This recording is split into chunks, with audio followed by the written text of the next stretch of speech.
Thank you, Madam Chair. I thought he was coming up here because he was, concerned, but I didn't think you were a wig or a hairpiece, so I'm just trying to understand why you concerned about the labels going on, but I digress. Okay, back to the bill. I'll take myself back to the bill. Rep English to the bill. I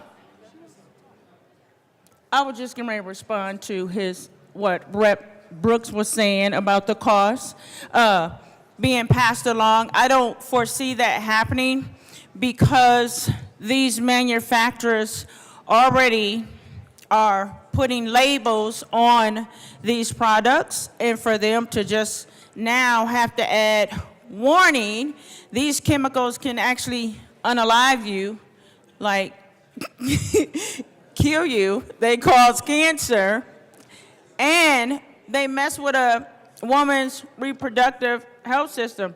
I don't see my friend in here, so I'll speak for her.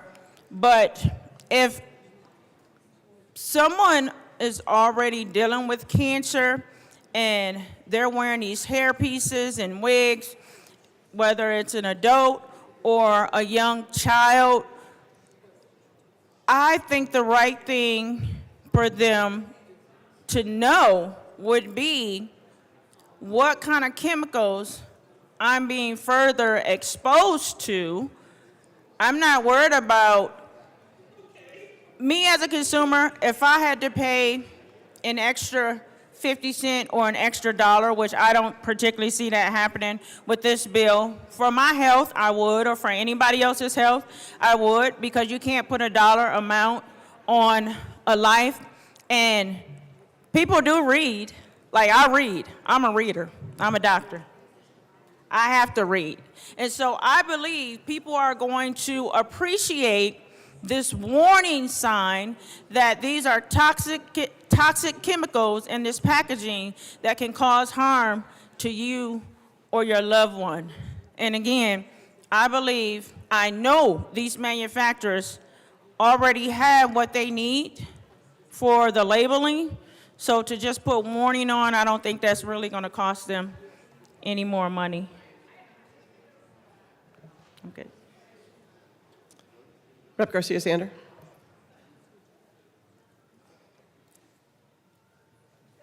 Rep. Garcia-Sander again. Thank you, Madam Chair. So I had a couple of questions. I wasn't in committee on this, and so I am just curious because I actually have really kinky curly hair. And so I understand when I was in high school, we tried every straightener, and so I get this and I understand where it's coming from. But I am curious, how is this different than what we already see in labeled products that say this product contains an ingredient that is found in the state of California, yada, yada, yada. California has some pretty stringent requirements around labeling. And so I'm just curious, are we looking to have an additional, this product has found to have a carcinogenic ingredient in California and Colorado, or like tell me how it's different than what already exists in labeling requirements. Rep English? Rep Joseph, which one? Thank you, Madam Chair, and thank you, Representative, the good representative, for the question. It's an important question. So a lot of the products for black and brown women or the synthetic hair weaves, there are no labels at all. And not only that, a lot of these products are not manufactured in the United States. And actually, to give you an example, we've been through the lobby core, we've been having stakeholding on the bill and our understanding the manufacturer is not even in the United States. So these are products that are coming from outside of the United States that we are regulating to ensure that women, any women, I know we talk about black women a lot, but black women are not the only group of women who use hair pieces. But we do contribute far more than many other communities. And because of that, that's why we name them, because of the disproportionate impact that it has on them. But essentially, we're regulating a product that doesn't come from California. That's the difference. The hair weaves and the hair pieces that you buy and the hair relaxer doesn't come from California. Rep Garcia-Sander. Thank you. Thanks for that explanation. So I am curious then, will this limit the access of products that people can buy online, or across state line? I mean, I guess, what is the ultimate wish and outcome for this bill to make sure people are safe, but also that if they choose to have access to a certain hair weave or hair product, that they still can? And is this going to impact things like online orders through, major retailers or anything like that, or is it just a storefront product that is being required to have labels?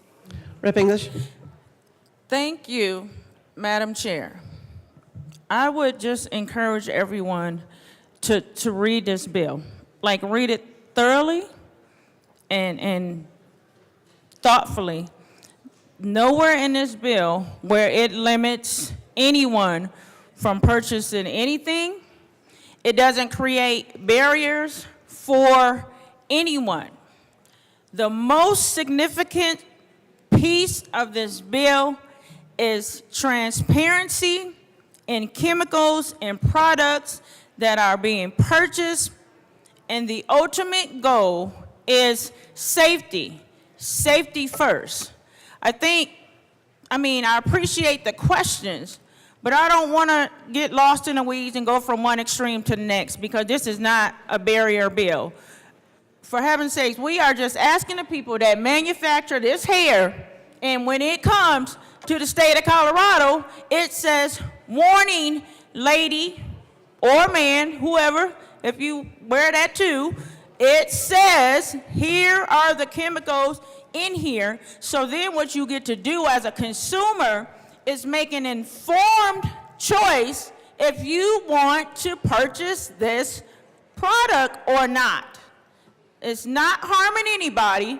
It's not hitting anybody's pocket. If it does, it's probably a big corporation that make a whole heck of a lot of money anyway. But I just don't think in this particular instance it's even impacting them, because they just need to put a warning sign on, and they need to do it right the first time. They should already have a warning on there. They know what kind of chemicals is in there, and these chemicals, quite frankly, are causing harm to people.